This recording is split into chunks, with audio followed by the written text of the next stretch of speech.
नमस्कार. आपण पाहताय महाराष्ट्र लाईव्ह. आज रोखोकमध्ये आहेत सातारा जिल्हा भारतीय जनता पार्टीचे जिल्हाध्यक्ष दर्शनदादा कदम. नमस्कार. नमस्ते. आता सह्याद्रीची निवडणूक सुरू आहे, आरोप प्रत्यारोप सुरू आहेत, 3 पॅनल आहेत, सहकाराची निवडणूक आहे. तुम्हीच बोललात परवा प्रेसमध्ये. अजेंडा काय? अजेंडा काय, आम्ही पिढ्यानपिढ्या सह्याद्री शेतकरी प्रतिष्ठानच्या माध्यमातून पी.डी. पाटील साहेब आणि बाळासाहेबांच्या विरोधातच आहे. त्यामुळे सह्याद्री शेतकरी प्रतिष्ठानचे आमचे त्यावेळेचे जे उमेदवार होते 2014चे, त्यातले बऱ्यापैकी 2-3 उमेदवार आता पण उभे केलेत आम्ही. आणि आमचा अजेंडा एकच आहे की सह्याद्री कारखान्यामध्ये जो विस्कळीतपणा आहे, सह्याद्री कारखान्याचं मॅनेजमेंट चुकीचं काम करतं आहे. एक्सपान्शनच्या नावाखाली जे म्हणजे अवाजवी कर्ज उभं केलं आहे आणि त्यामुळं सह्याद्री अडचणीत आलेला आहे. त्याला वाचवायसाठी, त्याला राज्यस्तरावर शासनाकडनं पाठबळ मिळवून देण्यासाठी आम्ही हे परिवर्तन पॅनलच्या, स्वाभिमानी परिवर्तन पॅनलच्या माध्यमातून सामोरं जातो आहे. मला आजही आठवत आहे 1992 साली डी.पी. नाना असतील, विठ्ठल जाते असतील, काही उत्तरेतले अनेक मंडळी असतील, सह्याद्री परिवर्तनच्या माध्यमातून खूप मोठा प्रयत्न केला. त्याला यश येताना दिसत नाही. हे यश जवळ आलं असतानाच काही मंडळी यासाठी खो घालतायत का? 1992 सालचं सुद्धा निवडणूक बघा. त्यावेळी आदरणीय पृथ्वीराज चव्हाण बाबांच्या नेतृत्वाखाली सह्याद्री शेतकरी प्रतिष्ठाननं पॅनल उभं केलं. त्यावेळी सुद्धा कारण जुना विषय आहे, पण त्यावेळी सुद्धा काही व्यक्तींनी आतून या प्रतिष्ठानच्या विरोधात काम केलं. त्यामुळं आम्हाला अपयश आलं. त्यावेळी पण काही व्यक्तींनी केलं, सगळ्यांना माहीत आहे, मी काय आता नाव घेऊन ते हे करणार नाही. तसंच 2014ला पण आम्ही विधानसभेची निवडणूक, म्हणजे मी स्वतः थोडक्यात हारलो 8-9 हजार मतानं. त्यावेळी सुद्धा 6 महिन्यांनी निवडणूक लागली. मी स्वतः त्या ठिकाणी उमेदवार होतो. त्यावेळी सुद्धा काही व्यक्तींनी विरोध केला. त्यामुळं दरवेळी कुणी ना कुणी मदत करत असतं. त्यामुळे आत्तापर्यंत आम्हाला सह्याद्री यश नाही आहात. आता काही व्यक्ती म्हणताय तुम्ही, म्हणजे त्यांना बाजार समितीला तुम्ही मदत केली, बाजार समितीला निवडून आणलंच नाही. त्यानंतर पोलाखालनं बरंच पाणी वाहून गेलं, विचाराची देवाणघेवाण झाली.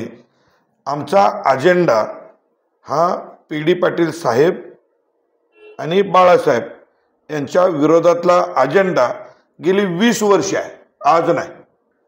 मग तो सह्याद्री कारखान्याच्या लढ्याच्या माध्यमातून असेल किंवा विधानसभेच्या माध्यमातून असेल, पण आम्ही कंटिन्यू त्यांच्या विरोधात, त्यांच्या बरोबर कधी आहे ते सांगा. त्यामुळं आम्हाला प्राप्त परिस्थितीमध्ये त्यांच्या विरोधात जे जे असतील त्यांच्याबरोबर जाऊन, मग त्यामुळं आम्हाला मार्केट कमिटीमध्ये विजय मिळाला. तुमच्या समोर प्रमुख आव्हान कोणाचं राहील? 2 पॅनल आहेत. कालच्या सभेची चर्चा किंवा काही 5 तालुक्यातली चर्चा असेल ती, या 2 पॅनलमुळे बाळासाहेब पाटलांचा फायदा होईल असं साधारणतः बोललं जातं आहे. तुमचं स्टेटमेंट काय यावर? नाही, असं मला नाही वाटत. बघा, कारखान्याच्या निवडणुकीतला एक उमेदवार म्हणून गेल्या 2014 साली सगळ्या सभासदांच्या पुढं मी गेलेलो आहे. सह्याद्री कारखान्यानं वारस नोंदी केलेल्या नाहीत, नवीन सभासद नोंद केलेले नाहीत. सह्याद्री कारखान्याचा सभासदाचं वय हे 40 वर्ष ते 80 वर्ष आहे. वय लक्षात घ्या. त्यामुळं तो विचारी मतदार आहे आणि आम्ही एक पर्याय दिलेला आहे. मी तुम्हाला अनेक गोष्टीतनं सांगितलं की 23,000 मतदान हे कराड तालुक्यातलं आहे आणि कराडच्या स्वाभिमानी सभासदाने हे पॅनल उभं केलं. धैर्यशील कदमानं पॅनल नाही उभं केलेलं. पॅनल उभं राहिल्यानंतर धैर्यशील कदम पाठीमागं या पॅनलच्या ठामपणे उभे राहिले. त्यामुळं फरक समजून घ्या. ज्यावेळी अपमान झाला, ज्यावेळी स्वाभिमानाला ठेच पोचवायचा प्रयत्न झाला, त्यावेळी कराडची लोक स्वाभिमानानं पेटून उचलली आणि हे पॅनलची निर्मिती झालेली आहे. त्यामुळं आमचं प्रमुख आव्हान हे आत्ता सह्याद्रीमध्ये ज्यांचं व्यवस्थापन आहे, ज्यांच्याकडे सह्याद्री ताब्यात आहे त्यांच्याशी आहे. तुम्हाला 5 तारखेचा निवडणूक झाल्यावर 6 तारखेला कळेल. आम्ही किंवा हे स्वाभिमानी परिवर्तन पॅनल हे लढायचं म्हणून लढत नाही. आणि यांना खूप मोठा जनाधार सभासदांनी दिलेला आहे. कालच्या सभेचं तुम्ही सांगितलं तर सभेचं फोटो बघा, सभेची गर्दी बघा, आणि मी तुम्हाला सभासदांचं वय पण सांगितलेलं आहे. त्यामुळं आमचं जे आव्हान आहे, आमचा जो सामना आहे तो बाळासाहेब पाटलांशी आहे. आणि 100% बाळासाहेब पाटलांच्या चुकीच्या कार्यपद्धतीमुळं या ठिकाणी सह्याद्रीमध्ये परिवर्तन होईल. आणि ते सभासद स्वाभिमानी शेतकरी परिवर्तन पॅनल आमचं जे आहे, स्वर्गवासी यशवंतराव चव्हाण साहेबांच्या नावचं, त्या पॅनलला प्रायोरिटी देतील, विमान चिन्हाला प्रायोरिटी देतील. मला एक रोखठोक प्रश्न तुम्हाला विचारायचा आहे की एक घटनाक्रम बघा.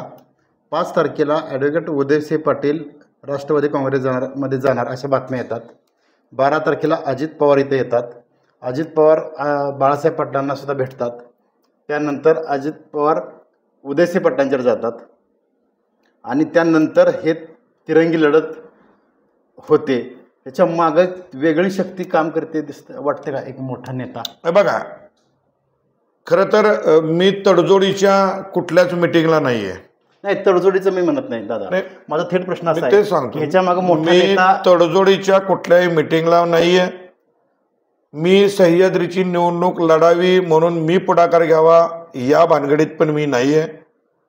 त्या कुठल्या बैठकीत मी नाही आहे.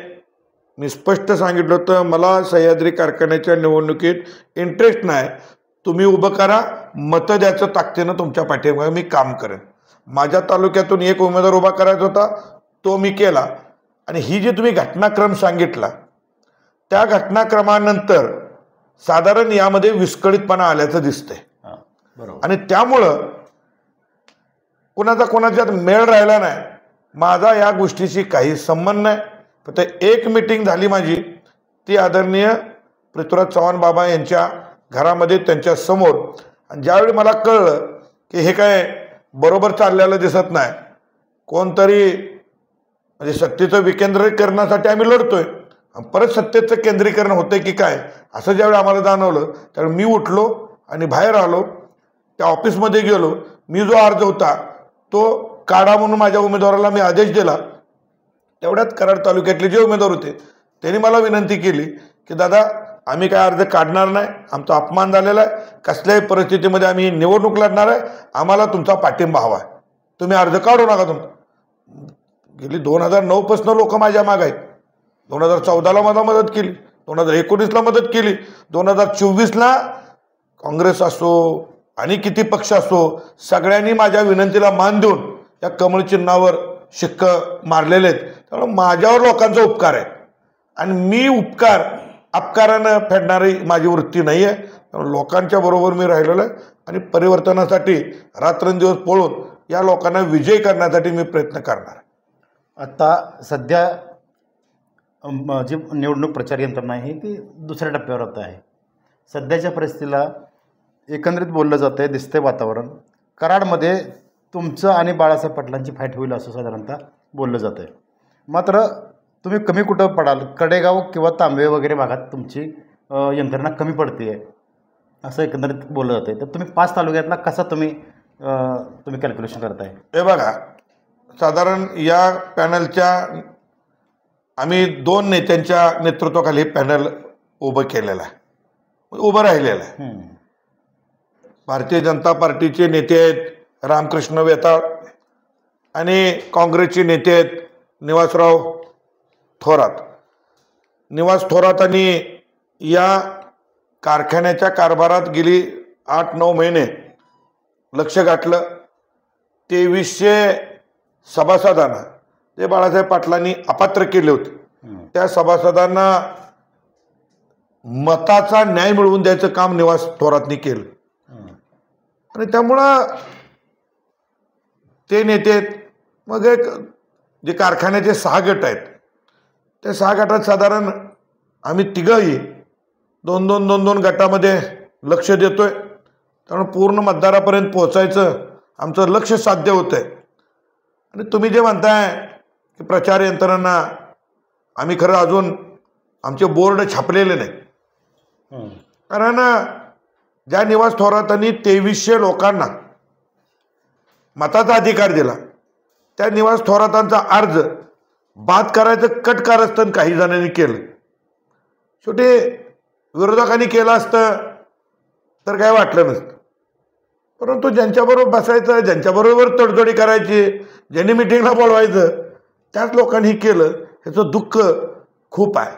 आणि जी चीड कराड तालुक्यातल्या प्रत्येक सभासदाला आलेली आहे आणि कराड तालुक्यातला ऊस उत्पादक शेतकरी सह्याद्रीचा चिडलेला आहे, अशा प्रवृत्तीला थारा द्यायचं नाही असं त्यानं मनोमन ठरवलेलं आहे. आणि आजसुद्धा कोर्टात 4-4 वकील उभं केलं जातात, हे बरोबर नाही. आपली लढाई ही ज्यांनी 50 वर्ष कारखाना घरगुती संस्था असल्यासारखी वापरली त्या प्रवृत्तीशी आहे. कारखाना जर लक्ष नाही घातलं तर या कारखान्याचे वाट लागाय वेळ लागणार नाही. कारखान्यावर 750 कोटी रुपये कर्ज आहे आणि या कारखान्याला भविष्य काळात राज्य सरकारचा पाठिंबा असणं खूप गरजेचं.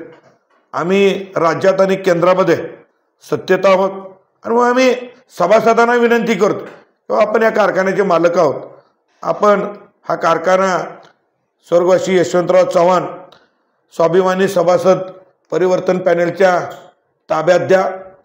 आम्ही खात्री देतो की 100% हा कारखाना अडचणीतनं बाहेर काढू आणि यशस्वीरित्या रामकृष्ण वेताळ असतील, निवासराव थोरात असतील यांच्या माध्यमातून एक चांगल्या कारखान्याची आपण यशस्वीपणे एक चांगलं नाव भविष्यात या कारखान्यात होईल असं काम करू. तर शेवटचा प्रश्न, स्वर्गीय यशवंतराव चव्हाण साहेबांचे विचार मानणारे आपण सगळे कार्यकर्ते, सगळेच, मी परवा बाळासाहेब पाटलांची सुद्धा मुलाखत घेतली, त्यांना सुद्धा हाच प्रश्न विचारला. सहकाराची निवडणूक आहे, 32,000 सभासद आहेत. ही निवडणूक बघता बघता खालच्या स्तराच्या पातळीवर जायला निघालेली आहे. याचं भान सगळ्याच नेत्यांनी पाळणं गरजेचं आहे. तर या संदर्भात यशवंत विचार खऱ्या अर्थाने जोपायचे असतील, हे का निवडणूक होऊन जाईल, सभासदाच्या कोण ज्याला निवडणार आहे त्याला निवडणार नाही, मात्र ही निवडणूक एका पातळीवर लढली गेली पाहिजे, आरोप प्रत्यारोप झाले पाहिजे, दुमत नाही त्याबद्दल. खरं तर आपण नेहमी यशवंतराव चव्हाण साहेबांचं नाव सांगतो, त्यांचे विचार सांगतो. एका सभेमध्ये त्यांच्यावर विचारवंत आत्रे साहेबांनी टीका केली होती, चव्हाण साहेबांच्यावर. मग चव्हाण साहेबांनी त्यांच्या घरी जाऊन वस्तुस्थिती सांगितली आणि आत्रे साहेब म्हणले की साहेब मला हे माहीत नव्हतं. ही विचाराची लढाई होती. मी 2007 पासून कराड उत्तरमध्ये काम करतो. मी गेली 40 वर्ष राजकीय आणि सामाजिक क्षेत्रात काम करतो. अनेक लोकांशी माझा संबंध आला, अनेक विचाराशी संबंध आला. काही विचार पटले नाहीत, काही विचार जुळले, राजकीय शत्रुत्व निर्माण झालं. राजकीय शत्रुत्व म्हणजे बांधाला बांध नसतो, भावकीचा वाद नसतो. राजकीय विचाराचा वैचारिक लढाई असते. तुम्ही बारकाईनं बघा, ज्यावेळीपासून मी विधानसभेसाठी तयारी केली, 2009ची लढाई लढणार होतो, 2007 पासून उत्तरमध्ये फिरतोय, त्यावेळी सुद्धा संवाद यात्रेच्या माध्यमातून अख्ख्या कराडच्या वाडी वस्तीवर फिरलो, पण कधीही माझ्या तोंडातून खालच्या लेवलची भाषा गेली नाही, जाणार नाही. मला काही लोक माझ्याकडनं फायदा करून घेतात, माझ्याकडनं काम करून घेतात, तेच पुढं विरोधात उभे राहतात. मी एक आहे, मला माझ्या गुरूनं, माझ्या नेत्यानं सांगितलं की धैर्यशील ज्यानं कणभर उपकार केलाय, कणभर, त्याला कायम लक्षात ठेव, त्याचा उपकार कायम लक्षात ठेव, त्याच्यावर अपकार करू नको. ज्यानं मनभर अपकार केलाय त्याला पण कधी दुखवू नकोस. राजकारणामध्ये कार्यकर्ता हे सर्वस्व आहे. कार्यकर्ता एका दिवसात घडत नाही. कार्यकर्ता घडायला 20-20, 30-30 वर्ष लागतात. कुठल्या पक्षान पार्टीचा असू देत, कुठल्याही विचाराचा असू देत, जो कार्यकर्ता असतो गावात, तो काम करताना कुठल्याही विचाराचा असला तर त्याला घडायला वेळ लागतो, 10 वर्ष 20 वर्ष, मगच तो कार्यकर्ता होतो. कार्यकर्ता घडवणं एवढं सोपं नाही. आणि घडलेला कार्यकर्ता मातीत गाडणं हे काय खरं नाही. आणि म्हणून सगळ्या नेत्यांनी स्टेज मिळालं, पद मिळालं, माईक समोर असला म्हणून खालच्या पातळीची भाषा वापरून, अरेरावीची भाषा वापरून, एकेरीपणाची भाषा वापरून या ठिकाणी लोकांना 10 मिनिटासाठी खुश केलं जातं. पण ही यशवंत विचाराची भूमी. इथं यशवंत विचार जपला जातो. कराडच्या प्रीती संगमावर, या ठिकाणी कृष्णामाईच्या काठावर आणि सह्याद्रीच्या कुशीमध्ये अभद्र आणि अरेरावी खपवून घेतली जात नाही. हा इतिहास आहे. भल्या भल्यानं इथनं जावं लागलेला आहे. त्यामुळं कोणीही त्या पद्धतीनं काम करू नये अशी माझी विनंती. खरं तर हे होते धैर्यशील दादा कदम. यशवंत विचार प्रत्येकानं जोपासला जावा ही सहकारातील निवडणूक आहे आणि प्रत्येकानं या संदर्भात निवडणुकीच्या प्रचारादरम्यान सुद्धा सर्वांनीच तिन्ही पॅनलच्या नेत्यांनी असेल, कार्यकर्त्यांनी असेल, याचं आचरण करावं असं मत दादाने व्यक्त केलेलं आहे. तर आता मी आमच्याशी बोलला. धन्यवाद. धन्यवाद.